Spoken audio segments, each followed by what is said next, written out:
My friends at My Pillow, my buddy Mike Lindell told me he was coming out with a brand new product. It's called the new mattress topper. So I got the new mattress topper immediately, and I've been sleeping on it now for a couple of months. It's the best thing you've ever felt in your life. Now, you literally have My Pillow foam for support. It's a transitional foam that helps relieve pressure points, and it's ultra soft, patented temperature regulating cover. And I got to tell you, it has a 10-year warranty, a cover that's washable and dryable. It's made in the USA, backed by their 60-day unconditional money-back guarantee. Once you try this new mattress topper, you put it right over your mattress, you will never sleep better. And right now, you, my radio listeners, you're going to save 30% off when you go to MyPillow.com and use the promo code TOPPER. And by the way, Mike will also give you 2 standard My Pillows absolutely free. All right, so try MyPillow.com, promo code TOPPER. Promo code TOPPER for this great deal and the best night's sleep you ever had. All right, glad you're with us. Loaded up today. Glad you're with us. Write down our toll-free telephone number if you want to be a part of this extravaganza. Well, some of the caravan have made it to our southern border. We have the video we'll show you tonight on Hannity, 9 Eastern on Fox. But more importantly, it's worse than that. More information about I'm loving, and I can't help it. It's actually entertaining. You got a Democratic, it's like the radical left versus the radical left, and they're like killing each other. And it's pretty entertaining to watch how to counter what they're planning to do in the House. You know, there's a great saying, if somebody is going to commit political suicide, your opponent, just let them do it. It's not going to work. I'll tell you why as the program unfolds today. We have all of that we have to get to. We have so much on Florida on the recount issue. We did get an opinion back as I predicted, as Greg Jarrett predicted, as so many so-called great lawyers on, these liberal networks did not predict that, this is unconstitutional and illegal. It's amazing how little they know about the Constitution, the rule of law. The law is clear on these issues. There's no ambiguity in the law. And anyway, we got an opinion from the DOJ Office of Legal Counsel backing President Trump's appointment of Matt Whitaker as the acting attorney general. That was never in doubt. We also have, which is some fascinating poll numbers. I mean, except it seems the analysis of them, even by the pollsters that are doing it, is so far from what reality is. I'm like, what universe are you people living in? So I'll hit that today and much, much more. Let me start with Florida because there's a lot happening here. We've got a story out. Well, first we had Marco Rubio on Hannity last night. And he really, I thought, gave a great analogy. And in a series of also tweets that he put out, he's really, I think, hit the nail on the head in all of this.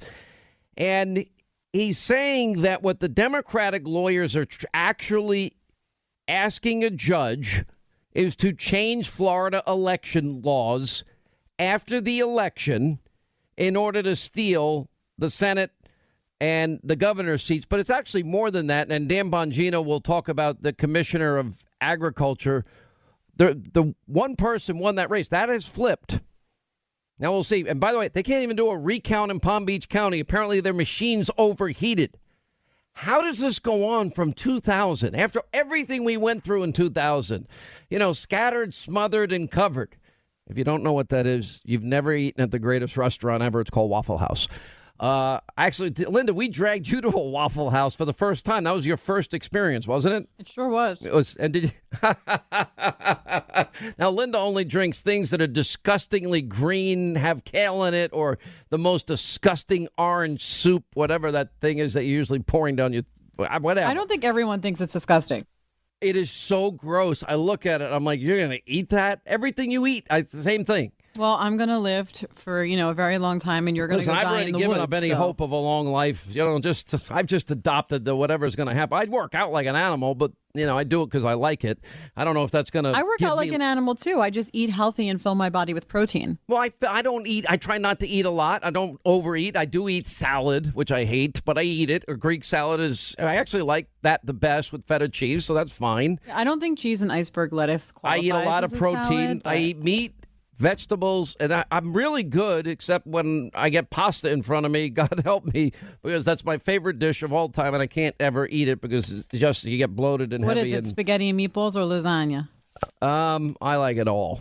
There's Anything with nothing- pasta, huh? Anything with pasta. Anything. All right, let me get back to the show. So you have it. So Rubio goes on. He goes, imagine if an NFL team is trailing 24-22, and in the final 3 seconds they hit a field goal, the 3-point kick to win the game. Then after the game, it's kind of funny, but it's true. And, you know, on the serious side of this, it's not funny because we're talking about the rule of law.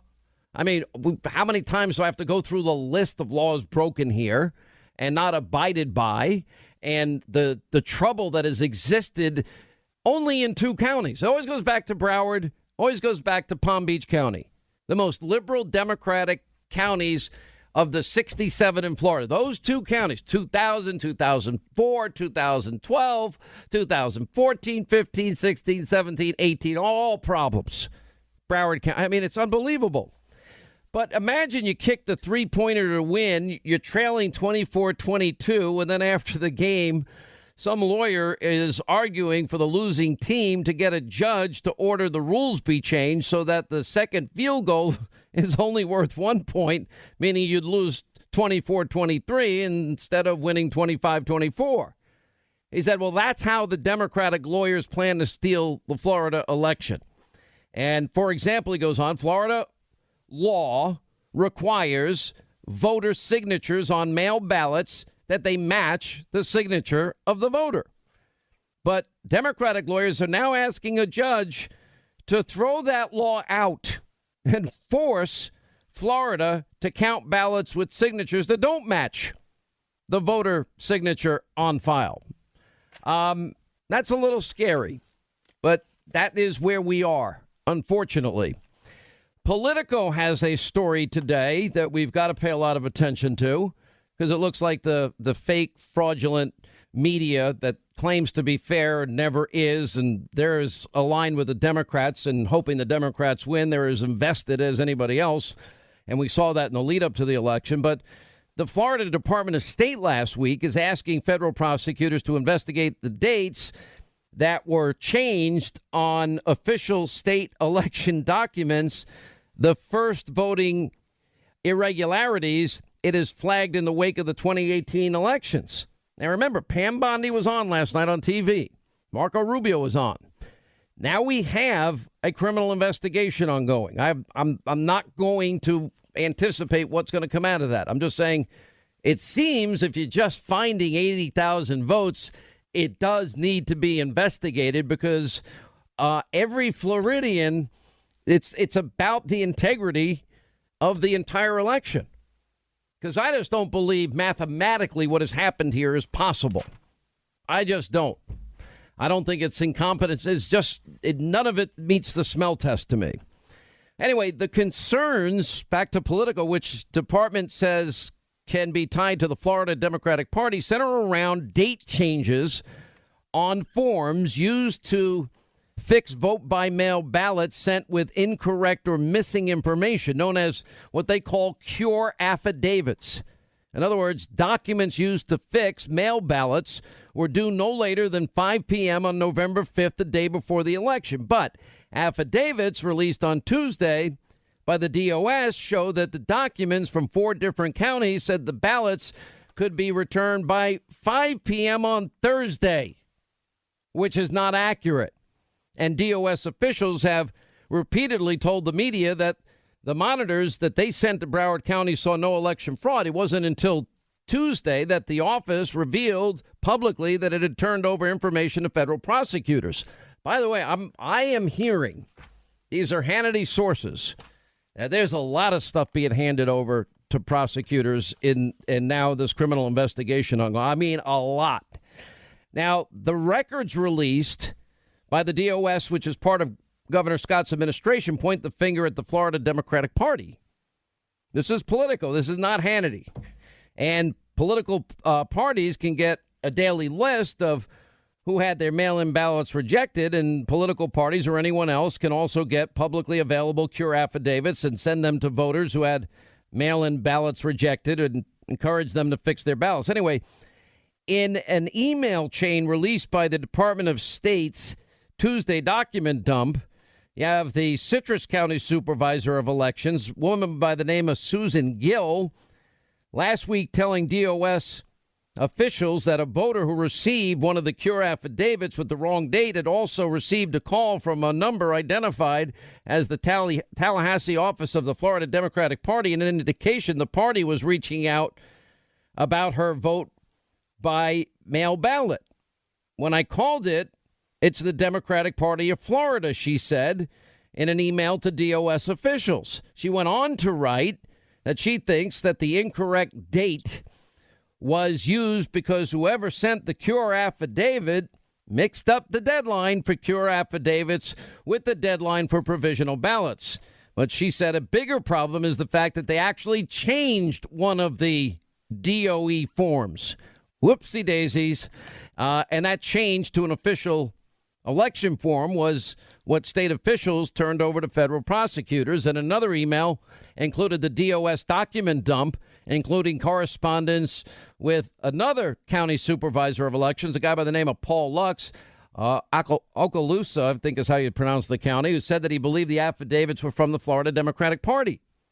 So they got that information coming out. Now, you know, when Matt Gaetz has been warning that the Democrats, antics here, and Rush, we played this on Hannity last night. Apparently it said on his program, and it makes sense to me, as a dry run for 2020. And that they're stress testing the integrity of the U.S. election system, and in the hopes that they want to defeat Trump in the end. Nothing would surprise me. But anyway, now we have more shenanigans in Palm Beach County because they came up with a new excuse last night as to why they can't follow the Florida law that requires vote totals be submitted by tomorrow.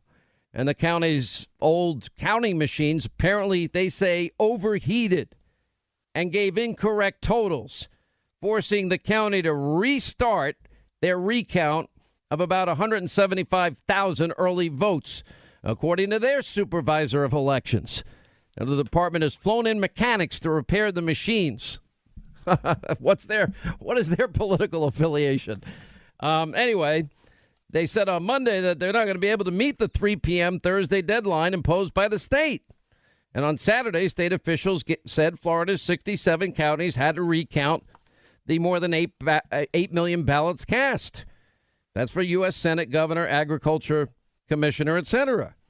And the case for the deadline extension for Palm Beach was moved to federal court yesterday following the motion by the attorneys, etc., etc. Now, here's something that ought to scare you. And this was in the Federalist, and I saw their reporting this morning, and it's pretty interesting. According to the election data recorded by Real Clear Politics over the years, Democrats have won 75% of any races where the margin of victory was close. That's a pretty good percentage. You would think by now Republicans would be prepared, and there's no evidence in my mind that they were for what would happen down in Florida. All right, we've got that. We're going to start getting a flood of news about the deep state. We could be now approaching the runway as it relates to the landing and ending of this Mueller investigation. There's evidence of that happening. A lot of reports out there that the president has or will respond in writing to questions submitted by Mueller, but only about what's happening with what happened with so-called collusion. We've got some of the caravan reaching the border, sitting on top of fences. And now we have General Mattis and Secretary Nielsen down by the border. We'll get to all that today. And, well, so much more. All right, as we roll along, Sean Hannity Show, 800-941-SEAN. Whatever reason, whenever you have a statewide race, I mean, this is pretty amazing when you look at it. This is the Associated Press, Federalist. I saw this article. Just fascinating. When you have a statewide race decided by less than 1 point, well, you would think that it would be around 50-50, 55-45, 60-40, 1 point. No. These are the races that are decided after election night by counting absentee ballots, provisional ballots, recounts, whatever they're now seeing. You know, it's you look at the numbers and what do you see? 75% of those statewide races where the margin was 1% or less, well, looks like, well, the Democrats win every single time.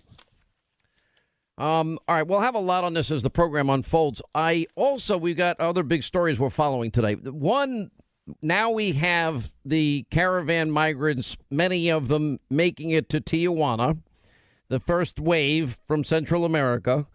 And the images, which we'll show you tonight on Hannity, I mean, they're on top of the fences as they arrive at the U.S. border. The Defense Secretary Mattis has been down there. Secretary Nielsen has been down there.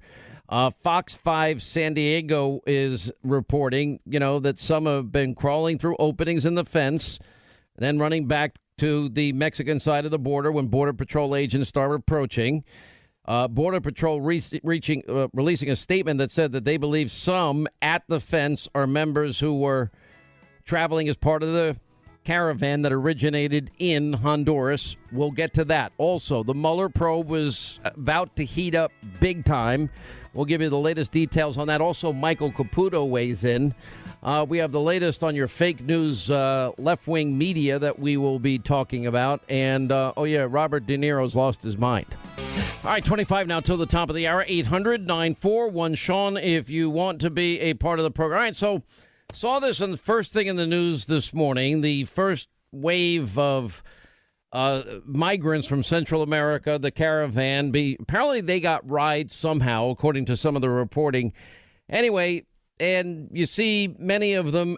I actually think it's a great skill. I don't know how they actually got to the top of the border wall, which is pretty high. It seemed like a difficult obstacle to be able to climb, but they were able to do it, or at least many were.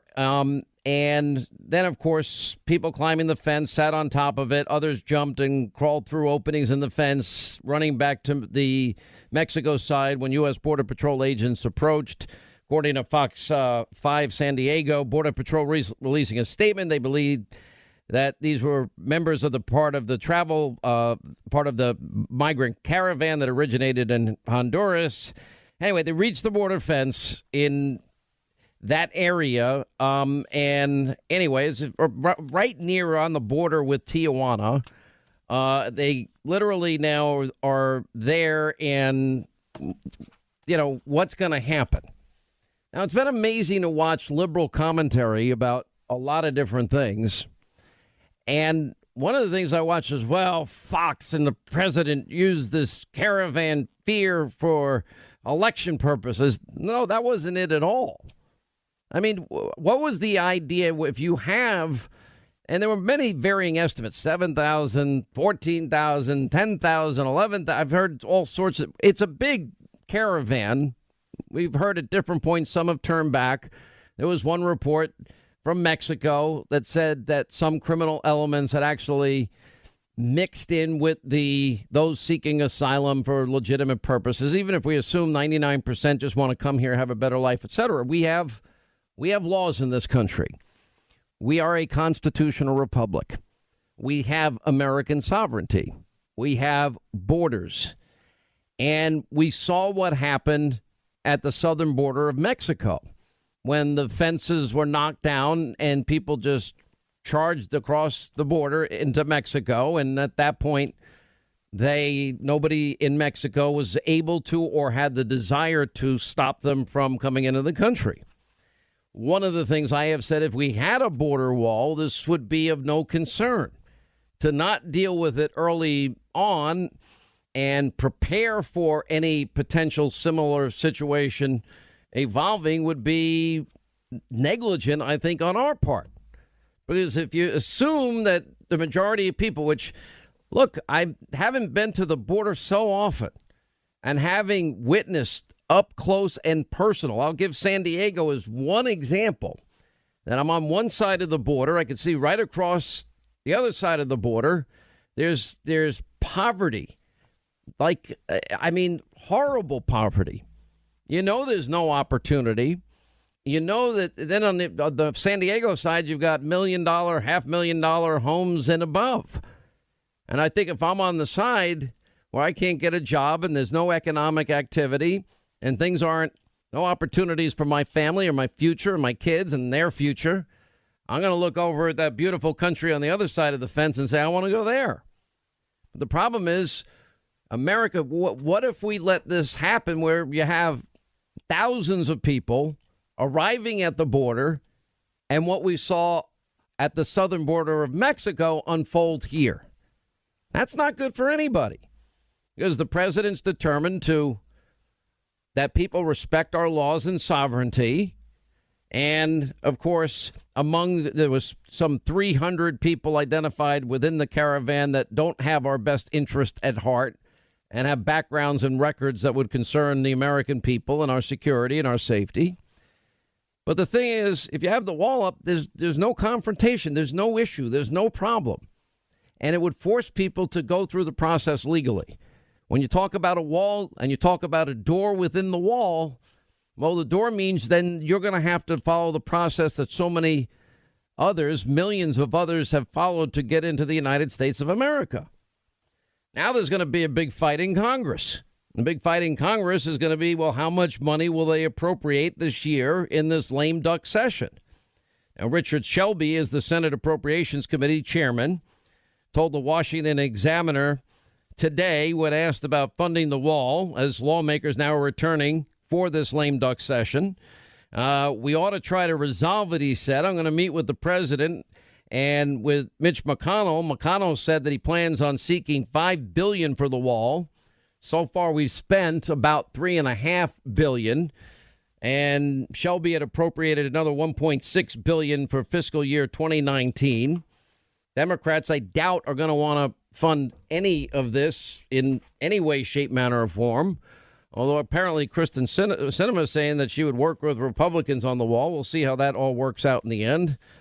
My guess is that in the end, Democrats have a great track record of staying together as a group. So I think it's just yet to be determined what's going to happen. In other news today, we have the Department of Justice. I've been complaining a little bit. I've been watching really closely. All of these liberal channels, lawyers, people that, have all of, these degrees. And I'm like, read the law. We've cited the law repeatedly on the program. This is a no-brainer. Their argument, Matt Whitaker, it couldn't be appointed to the position to take over for Jeff Sessions. Well, it turns out the Department of Justice Office of Legal Counsel issued their opinion and, in fact, backed the president's appointment of Whitaker as the acting attorney general. And if Rod Rosenstein, who is conflicted and actually really involved in the case because he recommended that Comey be fired. He signed the fourth and final FISA warrant against Carter Page, bulk of information, of course, coming from the Russian dossier that Clinton bought and paid for. And that was the third renewal warrant. And there's talk now that Rod Rosenstein might actually have to testify in this lame duck session before Congress. But he's been able to duck and dodge that in the past. So we'll see what happens. Anyway, so the memorandum as it relates for Emmett Flood, the counsel to the president, designating an act by an attorney general. It is the exact law that was cited by our own Greg Jarrett, our friend. And it's 100% accurate, and it is the Vacancies Reform Act. I won't bother you with all the details of it. The reason Democrats are so up in arms because Whitaker is now taking over the position because he's not conflicted like Rod Rosenstein. He has not recused himself like Jeff Sessions. He has publicly said things about what he thinks about the Mueller probe, that it has gone beyond its mandate, among other things. And now the question is this going to be a real attorney general that is maybe going to investigate all the things that we've been exposing? Democrats have been talking an awful lot about they want investigations.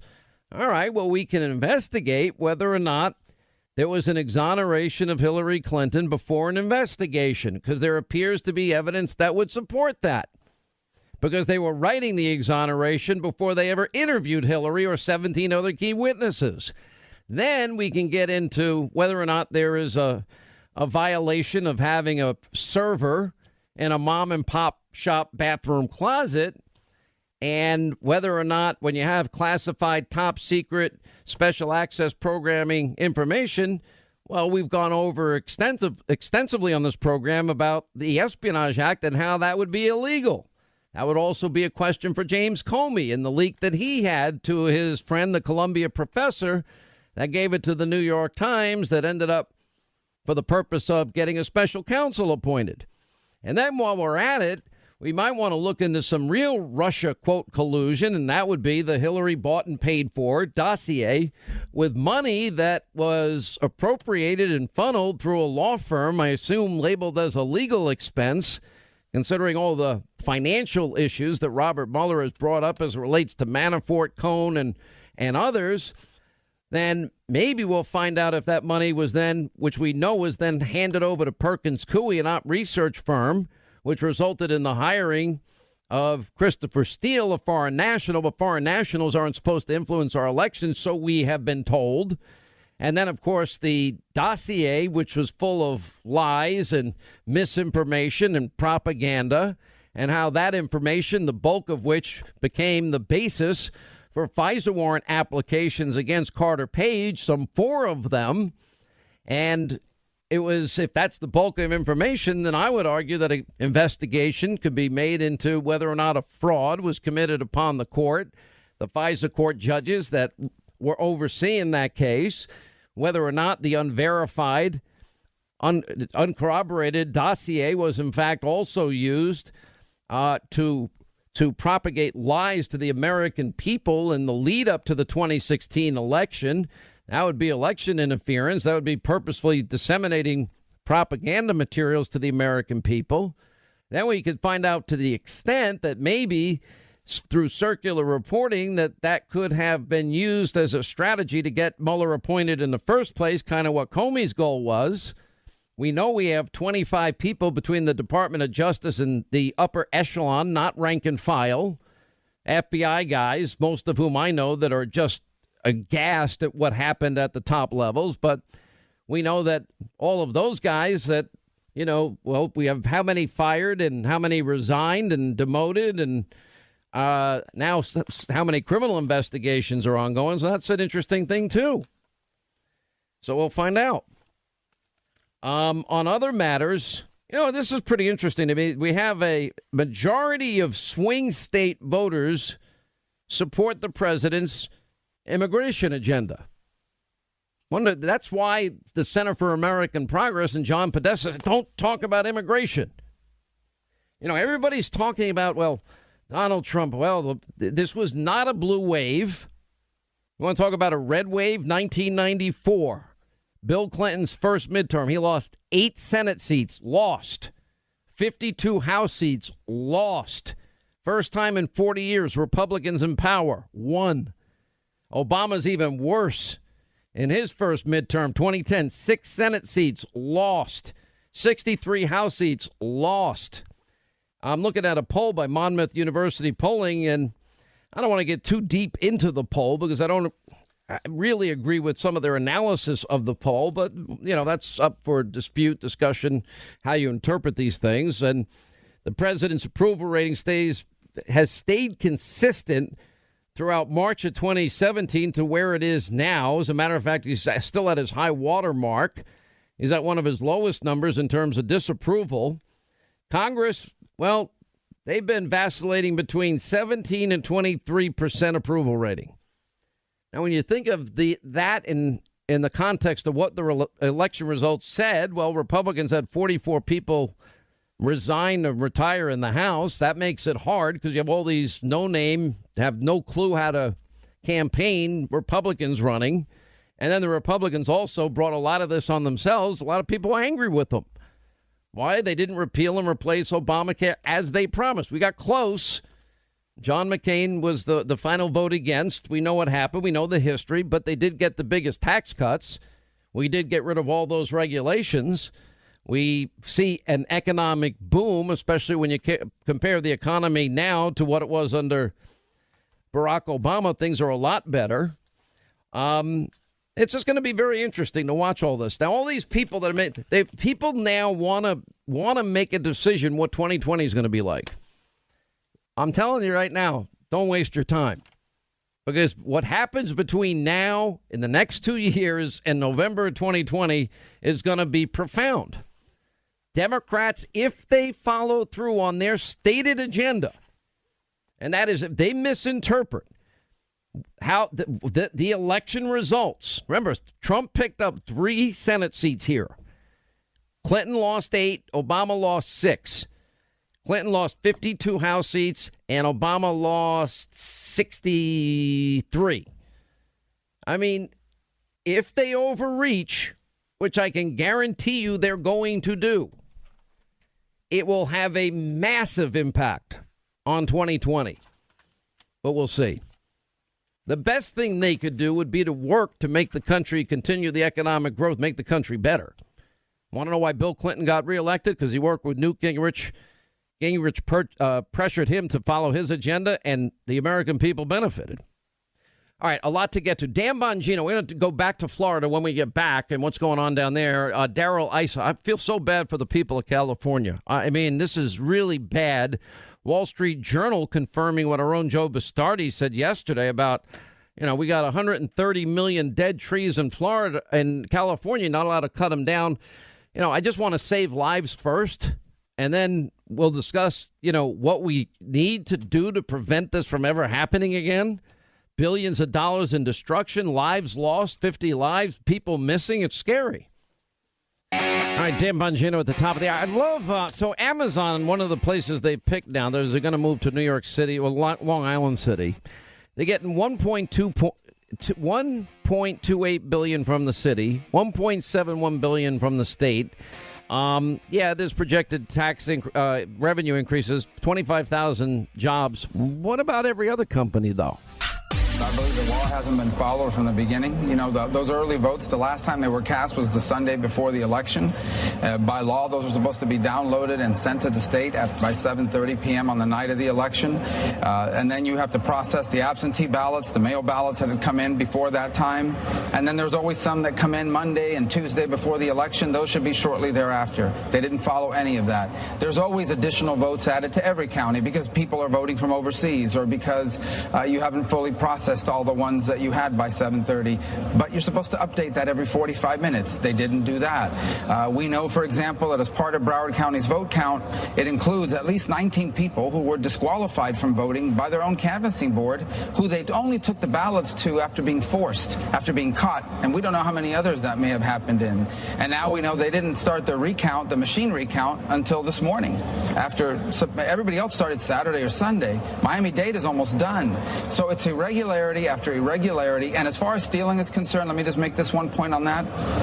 That's what the election lawyers are not coming to Florida to make sure every vote is counted. The reason why election lawyers get involved is to make sure as many votes as possible for their client is counted and as many votes as possible for their opponent is disqualified. And when you have an election office this incompetent and this law breaking, it creates enormous opportunity for those sorts of arguments to be made. And suddenly the election's decided by a judge or by lawyers, not by voters the way they're supposed to be. Will you get your counting done on time? The Thursday deadline you have, the Friday deadline with military and out-of-country ballots after it. Will you be ready on Thursday? Absolutely. My team and I are working very hard, very diligently to make sure that that happens. So you're saying 100% you'll have the count done to everybody's satisfaction? I'm saying 100%. We have a staff that's highly trained, they're capable, they're competent, and we've set the goal of making sure that all of our information is in according to the schedule. All right, that was Brenda Snipes saying, we're going to get it in. We're 100% confident the recount will be done by the Thursday deadline, which was extended. It was supposed to be tomorrow, and we don't even know on a lot of these things what that means. And then the problems we had in Palm Beach County last night, which, of course, is the machines don't work. It's the most amazing thing here is the history. It keeps happening, but not anywhere else but Broward and Palm Beach. And Palm Beach's machines overheated. How do they overheat? And to think this really goes back to 2000. That in this day and age of technology, in this day and age, knowing we have problems that we just don't fix is insane. Anyway, Dan Bongino joins us, and he, of course, the author of the bestseller Spygate. And, I'm watching what you have been saying about this, and you have a different take maybe than everybody else. And, for example, when we look at the Commissioner of Agriculture seat, there was a 5,000 vote margin win, and that now has been overturned, as opposed to, say, DeSantis, who's up, 36,000, and Rick Scott, that's up by 12,000. Yeah, Sean. The Agriculture Commissioner was up by 40,000. He's now down by 5,000. Right. So this race has already been potentially stolen. Now, here's why this matters. Yes, absolutely. Point stipulated. The Senate race between Nelson and Scott is critical. The Democrats would fleece that if they could. The governor's race is critical too. They would steal that if they could. I've been making the argument, though, that they are keeping the attention on those two races because they've already stolen the Agriculture Commissioner race. Now, why does this matter, Sean? Your listeners may be like, well, why would anybody care about an Agriculture Commissioner race in Florida? Because this is all about your Second Amendment. Florida, Sean, unlike a lot of other states, the issuance of concealed carry permits is controlled by the Agriculture Commissioner. It's a long story why. It's an elected position. It used to be under the Secretary of State, which is now appointed. They didn't want that. A lot of gun rights groups, for good reason, wanted voter control over the issue. But Matt Caldwell, the Republican, was up by 40,000. He went to sleep, and he finds out he's losing by 5,000 to a big-time anti-Second Amendment advocate named Nikki Fried. And Sean, 80,000 votes just seemed to magically appear. One more thing on it. Caldwell appeared on Fox and Friends this morning, and he said it right. He said, listen, I'm not looking to win by any kind of fraud. I just want an honest vote count. If I lost fair and square, I lost fair and square. But where the heck did these 80,000 magic votes come from? This race, this is a debacle down here. It's a total debacle. But to what extent, though? I mean, you got the Florida legislature. They would obviously be able to weigh in if there was any extreme move on. Look, the people of Florida like a couple of things. One is they do support the Second Amendment universally. And secondly, they love the fact that they are a no property tax state. One of the few in the country, and I think that was one of the big reasons why Ron DeSantis beat Andrew Gillum in spite of Andrew Gillum was like, there were three stars, Stacey Abrams, Andrew Gillum, and Bozo in Texas, where millions and millions and millions outside money poured in, and those were the races they wanted to win badly. But the 40% business tax, I think it blew Floridians away as close as the race was. I mean, look, there were a lot of headwinds, as I pointed out many times, between Senate and House. Obama lost, 69 seats altogether. Clinton, 60 seats in their first midterms. By any measure, Trump winning 3 seats in the Senate, it is a massive win for Republicans when you compare it historically, and it's only happened 3 times where in a first midterm a president picks up Senate seats. So to me, it's just fascinating. I just don't know. I don't have confidence. I don't know why. I just don't trust these people. I don't know what they've done. There's been no following the votes. Nobody knows anything. They just keep showing up. Well, a couple of things. First, on your first question, yes, you're right. The Agriculture Commissioner can't change any gun laws. If Nikki Fried wins, she's not in the legislature. But, Sean, they control the issuance of the permits. And remember this, as Tom Fitton at Judicial Watch always says, process, Sean, is punishment. If you control the process and you slow it down dramatically enough, that is the punishment. You don't have to change the gun laws. You just throw a wrench in the whole machinery of it and you slow it down. But secondly, yes, you nailed it. The issue in Florida is they ran way too progressive of a candidate, even in what should have been, according to historical midterm standards, a tidal wave election for Democrats. they lost. I wouldn't say they lost handily. Gillum lost by a squeaker, but he still lost. And that tax issue, which Florida, you're down here a lot. The tax issue down here is sacred. Nobody wants to even hear about tax hikes. People move down here from the Northeast to get away from it. So yeah, the Florida issue matters, and I think the Democrats are starting to figure out that running Stacey Abrams, Gillum, Beto-type candidates in red states, they may get you moral victories, but as for actual victories, you're going to take a back seat on that. All right, let's move a little bit further into this because at this point, I assume there's no more votes that they're finding. Correct? Do we have that buttoned up by this point? No, nobody knows, Sean. Everybody's still wondering what the total vote count is, especially down in Broward. Palm Beach, we had Susan Booker down there and her staff yesterday saying that these questions were all about demographics, which is a dog whistle to the left because Palm Beach County has large minority populations, that somehow questioning them was racist. That says to me that I don't know. Listen, I'm not alleging that they're filling out ballots because I don't know that. Of course, I would not say Well, there's that a criminal investigation. I had Pam Bondi on Hannity last night. Pam Bondi, and we know now a criminal investigation is ongoing. That means, and they're looking, if anybody has any information, to send it on over to the Attorney General's office or local police. So that will be determined, and I'm not making that accusation either. But it just, when you look at the history, 2000, 2004, 12, 14, 16, 17, and 18, we have problems. Yeah. But only with one or two counties. So, yes, and by the way, there is evidence. I neglected to mention. There is evidence in the left-leaning Politico. You all can read the article yourself. That there is election malfeasance going on. They just broke something today that the Florida Democrat Party was sending out something about cure affidavits. In other words, if you filled out a voter ballot wrong, they can tell you, hey, come back in and fix this. That the Democrat Party may have been telling people the wrong date. They could still come in after the fact to fix these things. So there is evidence that things are going on. Well, it's more than that. Rejected provisional ballots, we know, were mixed in with real ballots. And so it's either a matter that they're going to determine this during the hand recount, which will take some time, or Sean, think about this. We have 67 counties down here, right? The counties that have been through a Category 4 hurricane got it right. I can't say this enough. They had one job. You had one darn job. Count the votes. Your job is to go on the air and create conservative content. You don't show up, you don't have a job.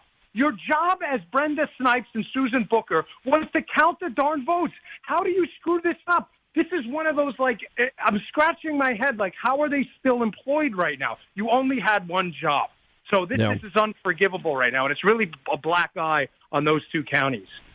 Let me go to another issue because I want to get to, and we've been talking about today, and that is this caravan. And, a few hundred were able to now make it in spite of everybody saying they're not going to be invading. What the fear, let me be very clear about this. What we saw at the southern Mexico border when people charged through a fence, broke it down, walked right over police and security that were there and their own border patrol in Mexico.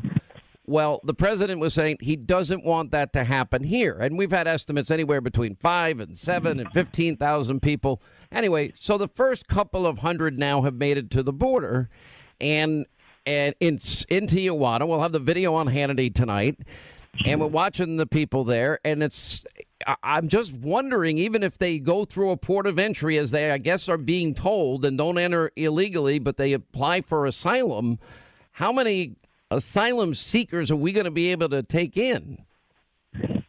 Yeah, Sean, we're bureaucratically limited. And here's what the media is not talking about, because they instantly it's incredible on the illegal immigration and immigration arguments in general. It's always spoken about in context of the penalty on the people coming here legally or illegally, but never the penalty for us.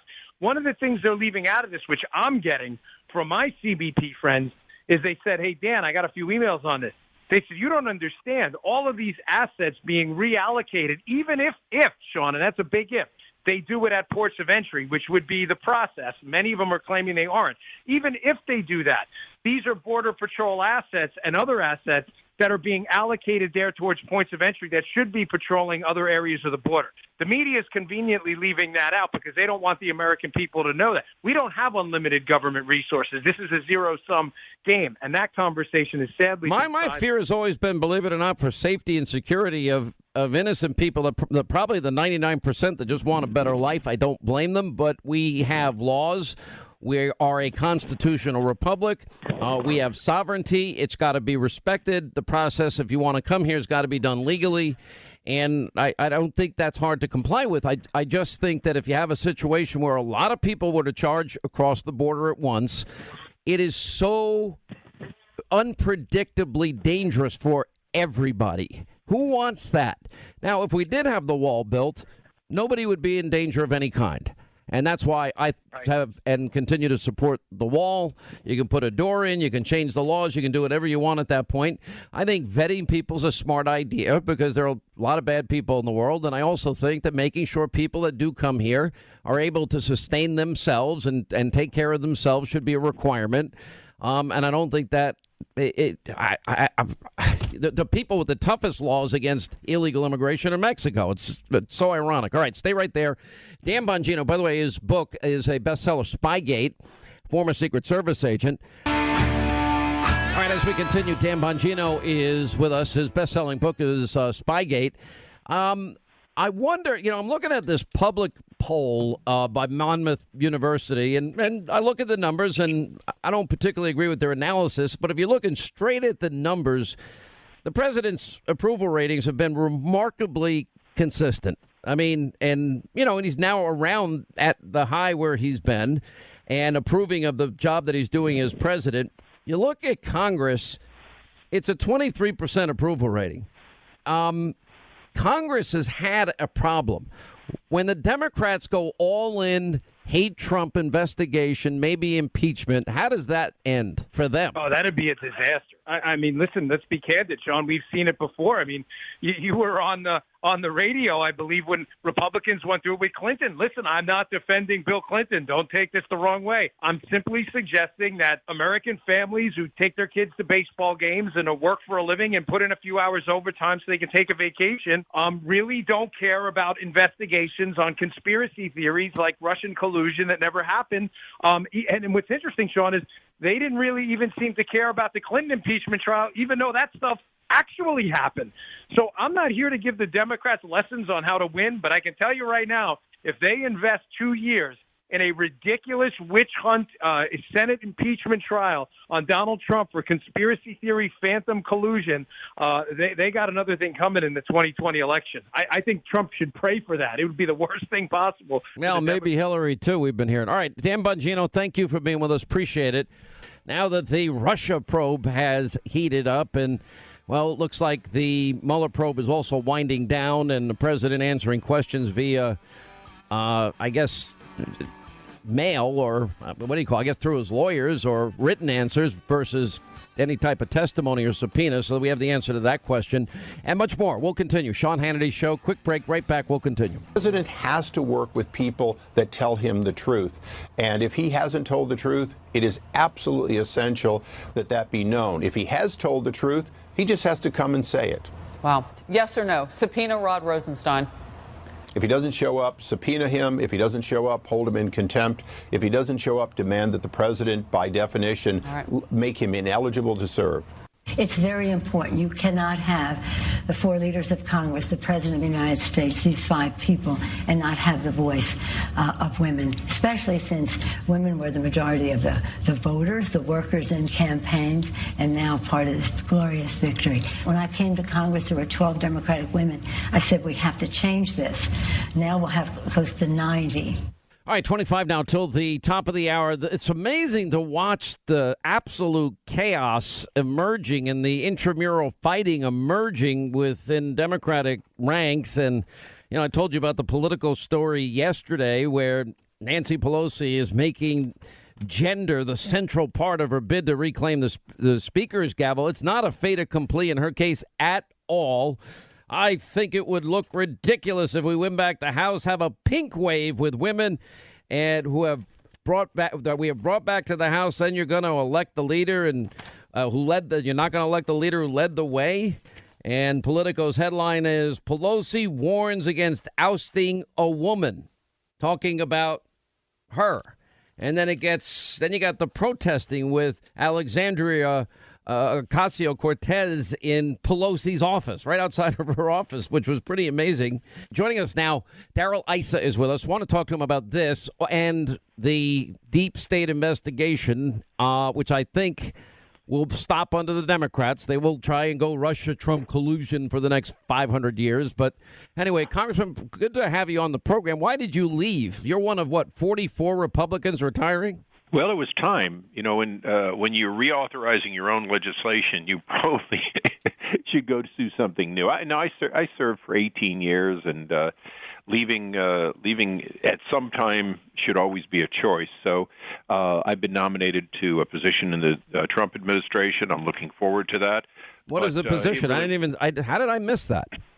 Oh, it's all right. I need Senate confirmation, so we're probably a ways off. But they want me to head the trade development, which is an independent agency that helps promote U.S. products being sold abroad. Well, good for you. I know that's something that you happen to be personally really, really good at, knowing your business background and acumen. Let me ask you about the Democratic chaos. There is a lot. Number one, they're pushing one thing after another in terms of investigation. Nancy Pelosi's not a done deal. I know that Jim Clyburn, he was upset at people trying to undermine his bid potentially for the number 3 slot in the House leadership. Then you got Ocasio-Cortez, and in the Senate, you got Sinema, who said she wouldn't vote for Schumer, meeting with Schumer yesterday. I would think that that's probably going to turn around. What do you to make of that chaos and their agenda item, which is just hate Trump? Well, the one thing they all agree on is investigating Trump. So there's no question that'll go forward, whether it's 80 subpoenas or 80 threats of subpoenas. They're clearly going to open investigations to where you're going to have to number them because you'll run out of letters if you just lettered them. The fact is, though, that Nancy Pelosi is facing an interesting challenge, which is she wants to offer them the exact same lineup that failed them the last time, with the same leadership that my Democratic friends, and I don't say that as an oxymoron. Many of these Democrats behind the scenes will tell you how awful her speakership was, and quite frankly, there's a lot more than the 9 or 10 who would like to see some new blood, and also less of the power being concentrated in one person who then takes credit for raising all the money. Mm-hmm. Let me ask, where does the Russia investigation, the deep state investigation, for example, the president had talked before the election about declassifying and releasing the FISA warrant applications. He talked about the Gang of 8 information. He talked about the 302s, which would include notes from Bruce Orr, conversations, Christopher Steele wanting to contact Robert Mueller and his team. Then there are other reports today that this might actually be coming to an end with, I guess, the special counsel agreeing with the president's team, written answers forthcoming or whatever is going to happen there, only on Russia, not on anything else. Besides that, should the president release this information before? Well, I guess they could do it any time, right? Shouldn't it be released, though, before the Democrats take power? Well, there's no question at all. The president has said that he wants a process for declassifying, and I know that can be frustrating, but the Attorney General and other people involved in this the acting Attorney General, they need to go forward and go through this careful analysis of what must be redacted versus the rest of it and get it out there. The president has said he wants it out there, and the only question really is how to make sure that a few small lines are protected for sources and methods, if any. And, the last Attorney General clearly didn't hear the president. Hopefully the acting Attorney General will. The Wall Street Journal has a piece out how the media went nuts the other day when the president pointed out California's extremely restrictive environmental laws have turned the state's forests into a fire trap. I forgot the exact number. We had Joe Bastardi And my producer, Linda, remembered that he had sent a note back in May of this year warning of the dangers of wildfires because there were, some 129 million dead trees in California and kindling, and the weather conditions were right for it. Anyway, so the bottom line is the Wall Street Journal saying that it's 130 million trees that died between 2010 and 2017 because of drought and bark and beetle infestation and et cetera. So anyway, their argument was Bastardi's argument, which is the president was right about environmental regulations. In the case of California, one law in particular vetoed by Jerry Brown that wouldn't allow the cutting down of dead trees.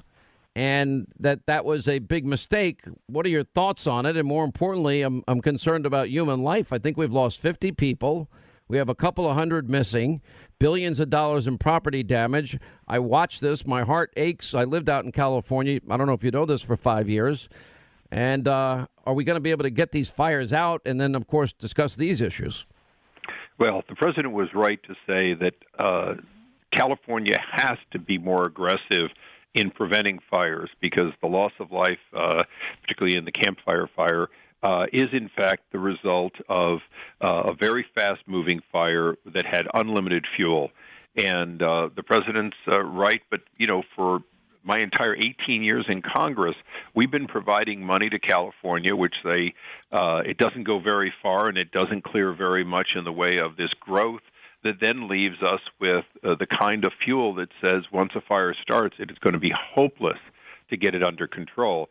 And it's a decision by the people of California. There are federal laws, but California is the hardest place to clear any of this underbrush. And why would there be resistance? I'm trying to understand it. Knowing when I lived, there's a place called Hope Ranch, which was near the Santa Ynez Mountains, where Reagan's ranch not far away. And at the time, I remember I left Santa Barbara, went back to visit once, and I went to this neighborhood. They had had a fire in the interim, and the whole place was destroyed. It took my breath away. Now we're having literally. This is happening in the northern part and the southern part of California simultaneously. And why would if this is the kindling and they're dead, why the argument? And apparently there was even a federal grant to pay for it. Exactly. We have gotten federal dollars, and it hasn't happened. And the problem is the environmentalists will prioritize every single species being left alone to do what they're doing. And then, of course, when fire wipes out that whole area, then they'll complain about the damage to habitat and the endangered species. But there are two principles that everyone knows in California that get ignored. One of them is if you leave the dead wood there, eventually you will have a catastrophic fire. The second one is if you stop private citizens on their own land from properly clearing, because, again, you want to have natural habitat, then they will be at risk. Both of those are part of our problem in California. On your own land, you cannot clear in many cases because certain species are protected. And in the public area, vast amounts of you called it kindling, but it's kindling all the way up to massive amounts of wood, are sitting there waiting for a natural occurrence. Fire is natural. Fire out of control because of a buildup is not natural. All right, Darrell Issa, you did a great job. You were very tough. You're a good chairman. You were fair. I know they're going to miss you. Congrats on your new position. Please know that, and I mean this with all my heart, our prayers are with the people of California. I hope we find these missing people. I hope we can get this fire out. I'm not an expert in forestry. I don't claim to be, but it makes sense if you have 130 million dead trees and you're not allowed to get rid of the underbrush and you can't cut down a dead tree. It doesn't make sense, but, we'll deal with all of this, I'm sure, in the aftermath, but we've got to prevent this.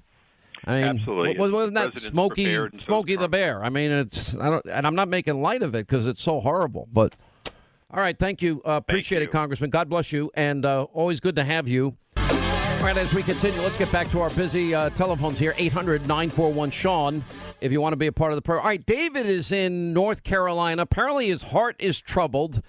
All right, let me see if I can help David. What's the matter? What is wrong with your heart? What can I do for you? Well, I know you to let your heart not be troubled, but like you said, my heart has been very troubled, especially with the Democrats doing this subpoena cannon in the House, the endless investigations. But I came across 5 words that lets my heart not be troubled, and I want to get in on these 5 words, which are Trey Gowdy or Attorney General. I would solve.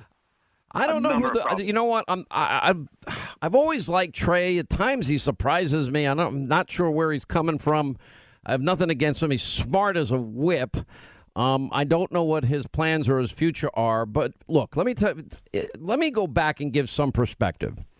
Bill Clinton's first midterm, 94, Republicans take a hold of Congress for the first time in 40 years. It was massive. 52 House seats, 8 Senate seats. First midterm. He then went on to re-election, okay? Obama lost 6 Senate seats, 63 House seats. Trump picked up 3 Senate seats. It was nowhere near the numbers losses in the House for either Obama or Clinton. It's only happened this way 3 times in 100 years. That's called perspective. The other perspective is, you know something, the American people are a resilient group. This is what's funny about, like, it's going to be, there's a good side of this, it's going to be so entertaining to watch the wacky, insane, radical left pull their shenanigans. I guarantee you, with 100% accuracy, they're going to overreach. They're going to misinterpret what happened in this election, and they're going to destroy all their credibility. And it's going to boomerang right back on them. By the way, and I was right on the boomerang, the only Russia collusion so far we have is Hillary and the phony dossier. You know, there are more important things in life. You got your family, your health, your friends. Our fight for this country, you know, I'd like to say that there's, okay, we're good now.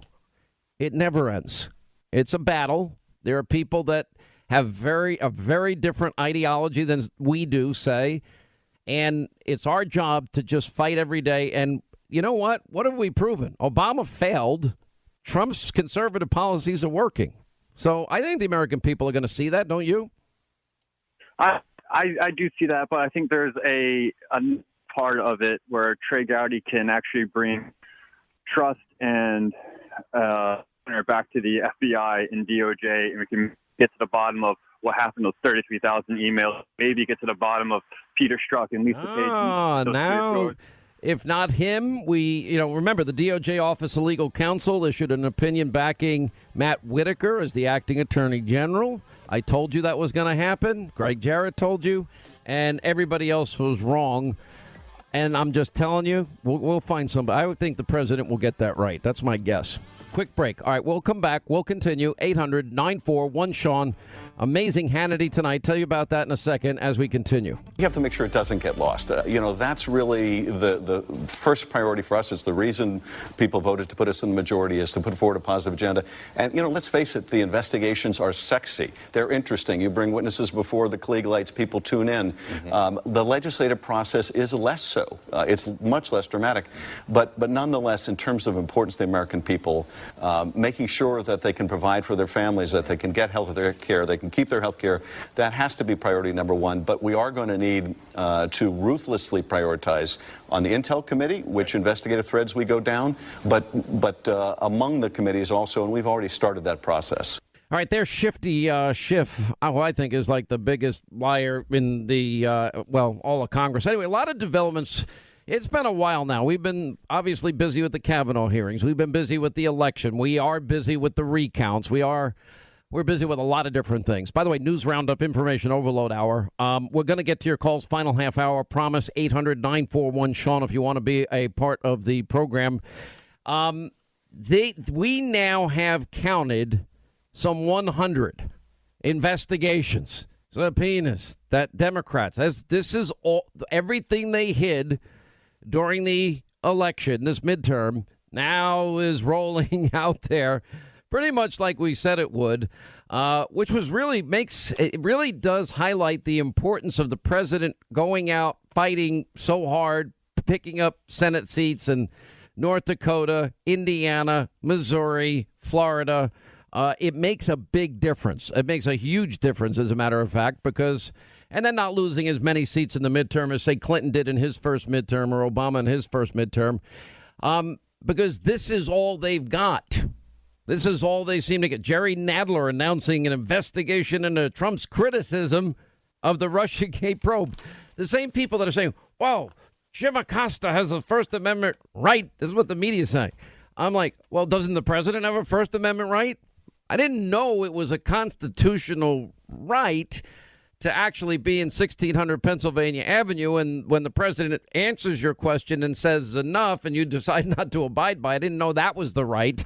And I don't believe in the claim that this is a journalist that's, well, he identifies as a journalist. All right, fair, I'll take that. Well, I do journalism, too. I can produce hours and hours of radio and TV programs, straight news. Absolute straight news, no opinion. But I also say that I do opinion. I'm also out there and honest. I'm a conservative. They just claim they're journalists, which means they wouldn't be giving opinion. And in the whole context of that, Jim Acosta was giving his opinion. But I don't want to digress here. This is what we're going to get. And we now also have heard that the president apparently is or could or will be or has now written answers to the Russian probe only about Russia. And anyway, so Michael Caputo is with us. He's a Republican strategist in all this. He's been targeted by the left for his associations with the president. And welcome, sir, to the program. Glad you're with us. What's your reaction to the now after, 18 months? Now we want to go another 2 years, Trump-Russia collusion? Yeah, I'm ready for it. I guess I'm going to be dragged into that jackpot again. All of us knew it. You talked about it on the air every day about, we were going to have the president impeached if the Democrats took over the House. We were going to see the reopening of the Russia investigation, whether there's anything there or not. That's where we're going. It looks like the new chairman, Schiff, is going to be calling all of us back in again to ask the same questions again, to get the same answers again, and to charge all of us astronomical legal fees again. Every single one of us, myself and Commander J.D. Gordon, they're circling around Roger Stone as well. We're all headed back to the House of Representatives for yet another replay of the bogus Russia investigation.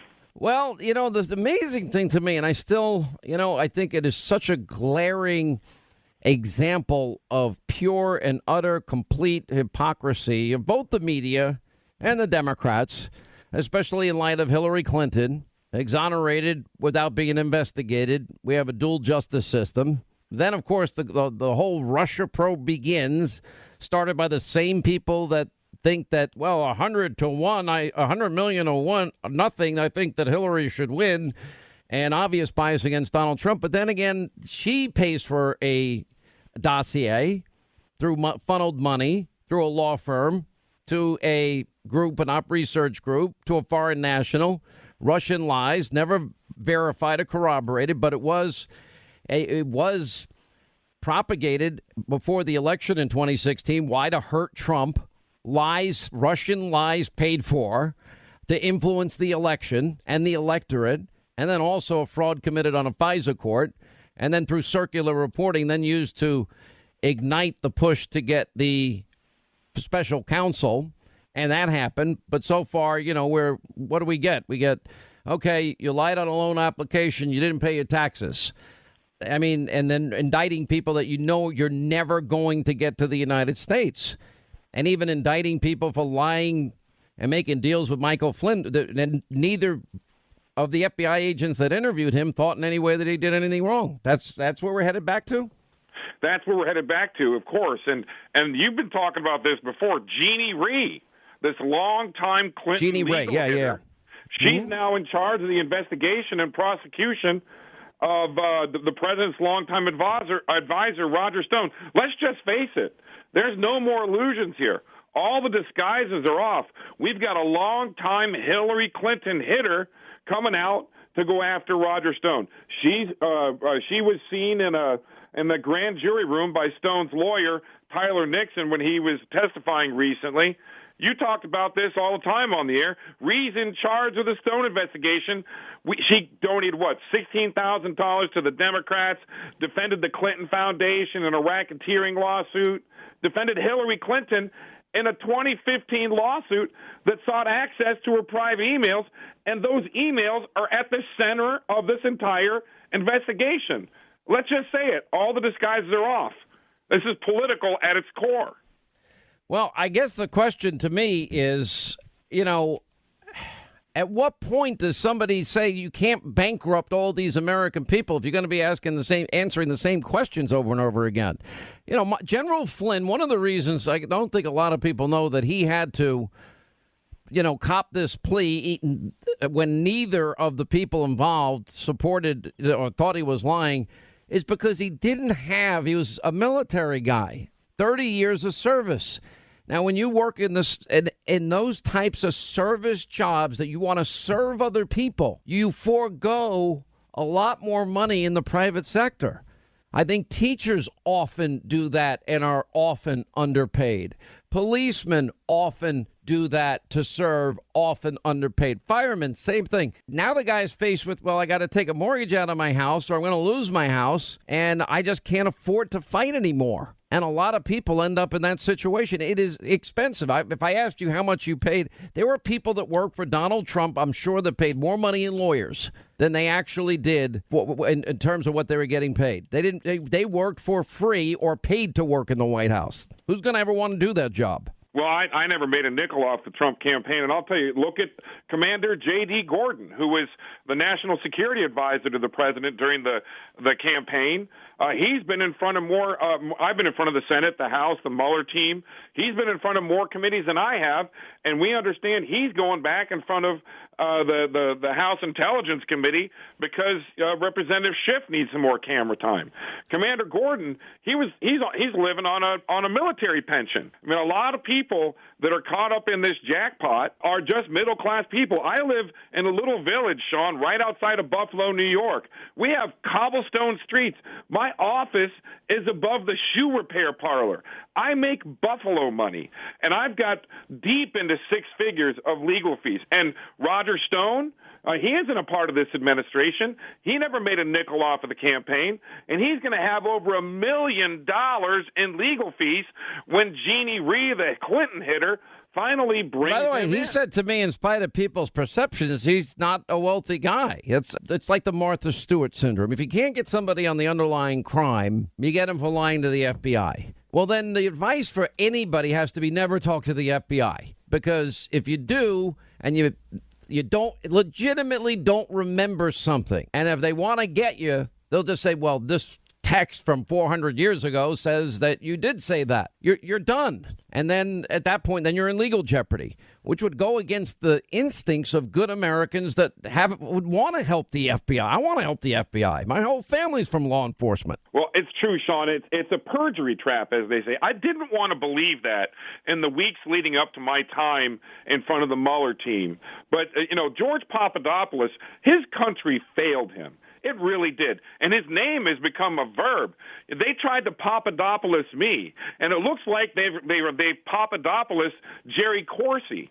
I mean, Papadopoulos was given information by an FBI cutout, this guy, Dr. Mifsud, about allegations that Russians had Hillary emailed. He tweeted out, by the way, that this guy's going to come and tell a very different story. Did you see that? He's on my show tonight on Hannity. You're giving away my secrets. Yeah. Well, I'm sorry to do that, but, Papadopoulos was asked a simple question about when he heard something, whether it was, whether he was on the Trump campaign when he said it or not. And he didn't recall exactly what day it was, and they accused him of lying to the FBI because of that. They did the same thing to me, by the way, during my interview with the Mueller investigation, trying to trip me up on a date that they already knew because they sent an FBI informant to me. I don't know Roger well, but I've watched and I've seen him over the years. Roger likes to play mind games all the time with people. I just don't know what they're looking at because I'm not there. But explain to this audience, you got called in how many times and explain what happened.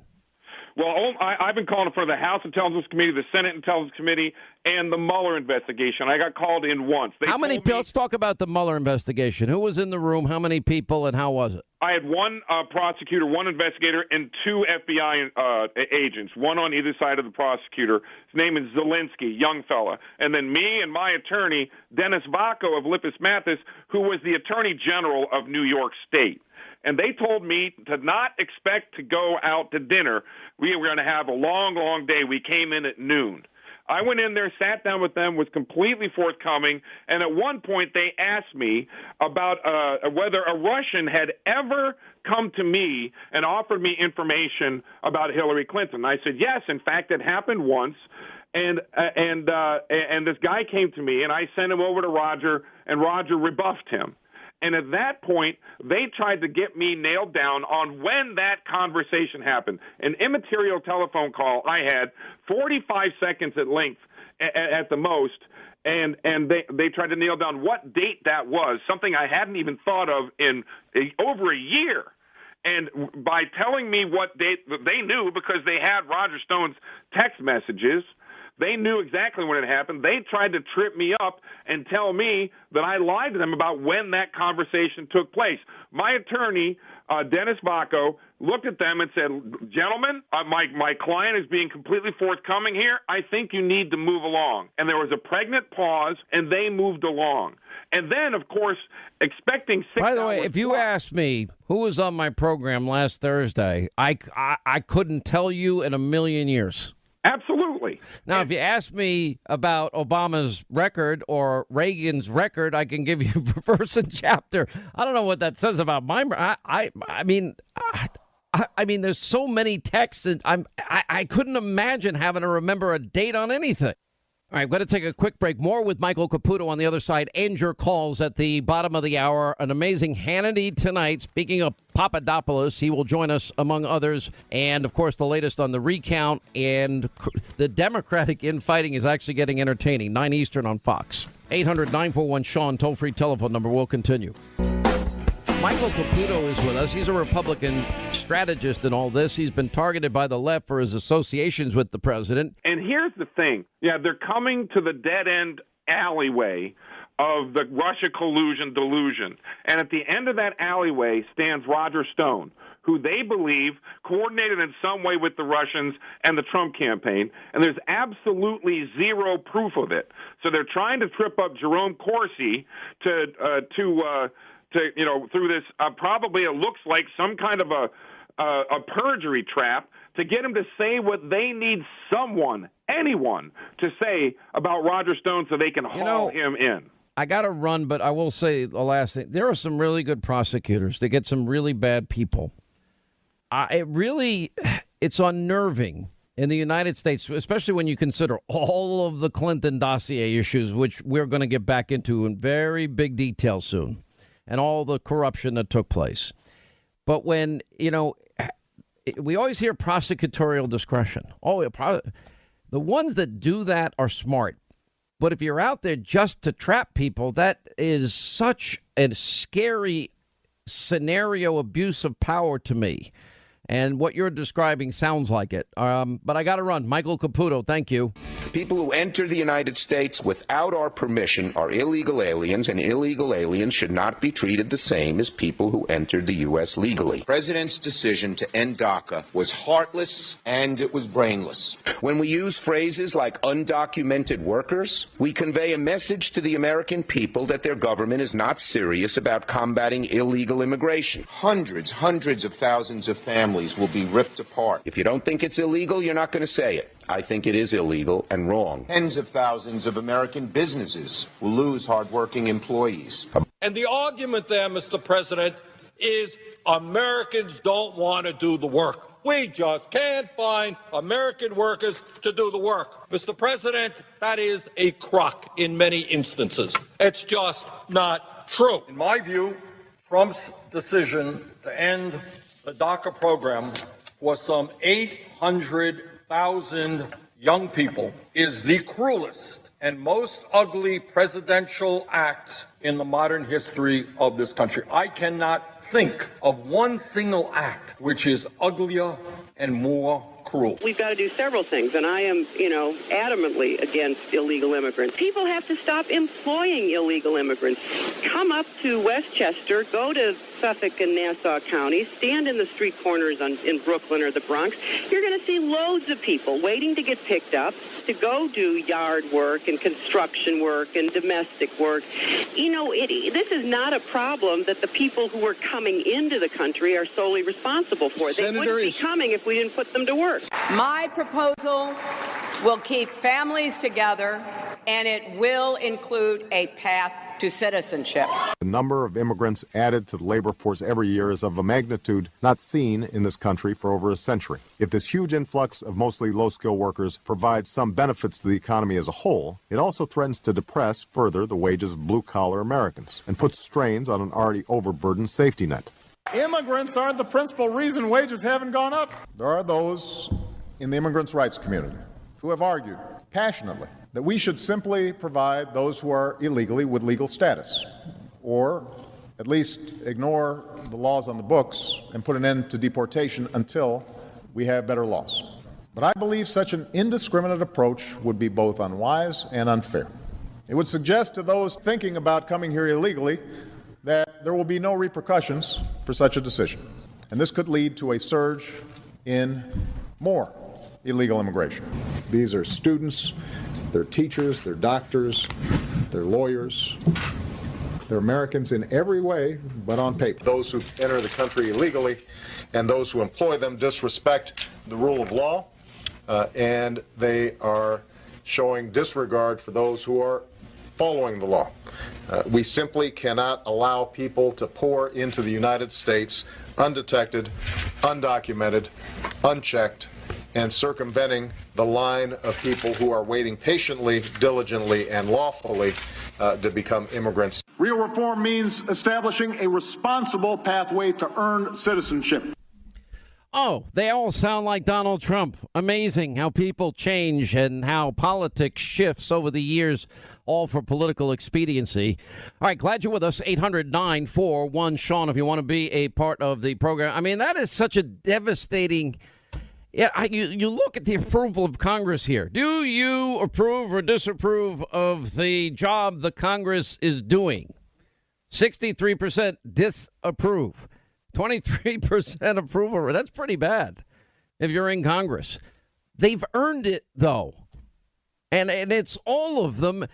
Even, look, Republicans, had they not retired in the House, so many of them, some 44 of them, if they had done more, I'm telling you, they would have done better. I'm not saying they 100%, but it's obvious it's great politics to actually fulfill promises and improve things for the American people.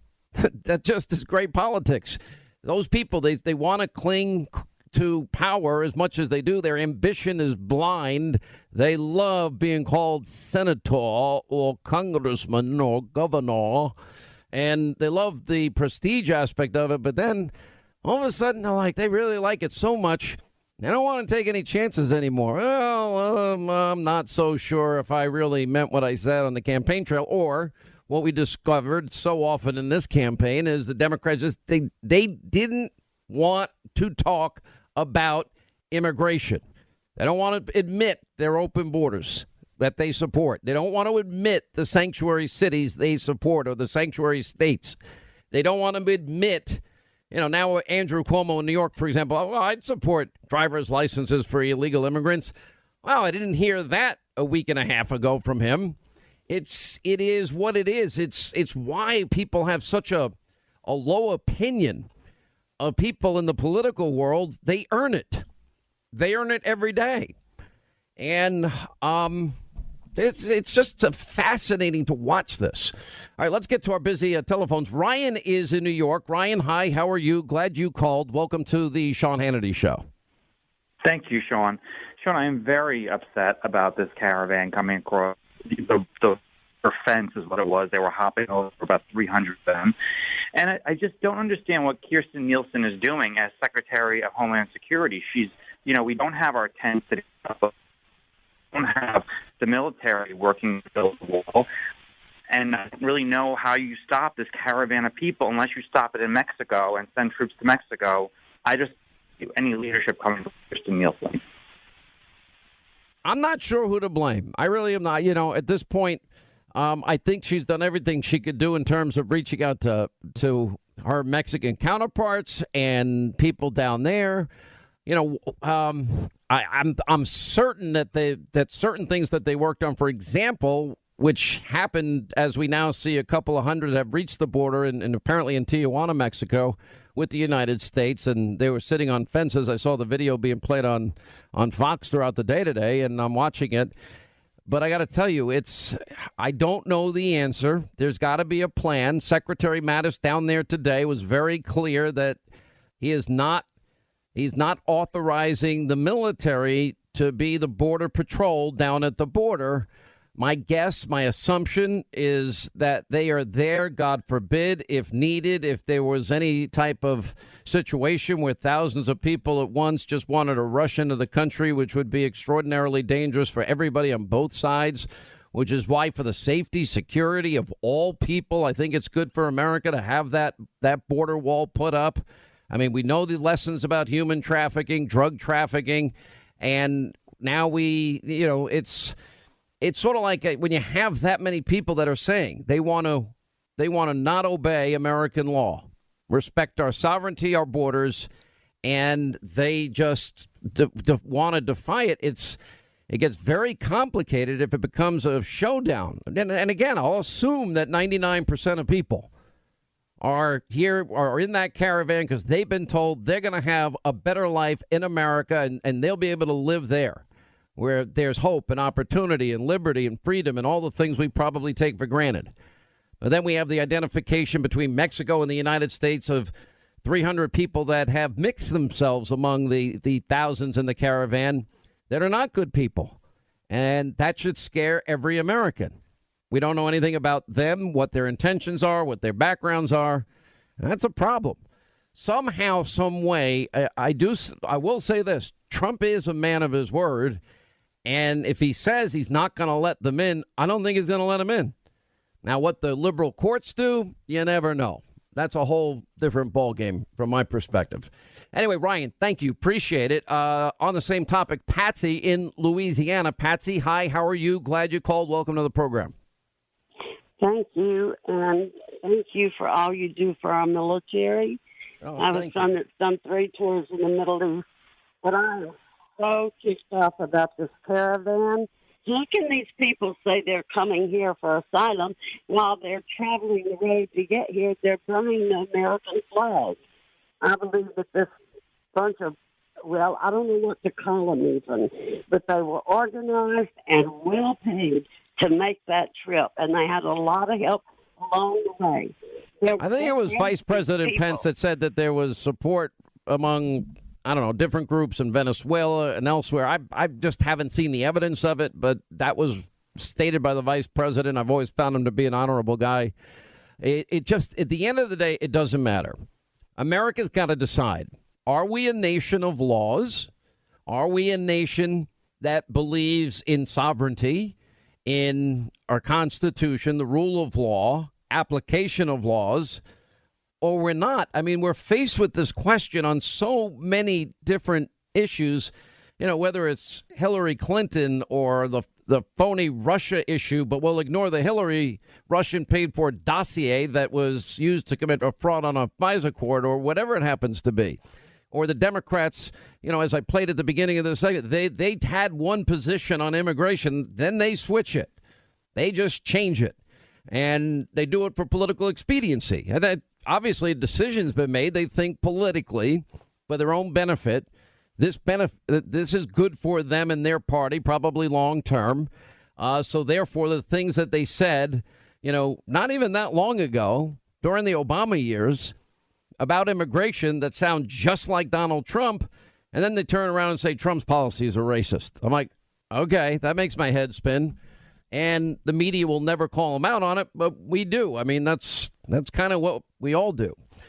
Anyway, thank you. Appreciate it. Jody is in Weston, Florida, the home of the recount. Maybe we ought to call Florida, instead of the Sunshine State, the recount state. How are you? Welcome to the program. Hi, how are you? Love your I'm good. show. Thank you. Actually, I live in Weston, but we're here at Brenda Snipes' office in Lauderhill. Right now? Yes, right now. We've been here every single day because of all the problems that they've incurred with the counting and bringing in more ballots daily, even after the deadline. So we were, just a few of us were watching and filming another truck backing up a couple of days ago, and I filmed it. And we wanted to see what they were going to empty out of this truck.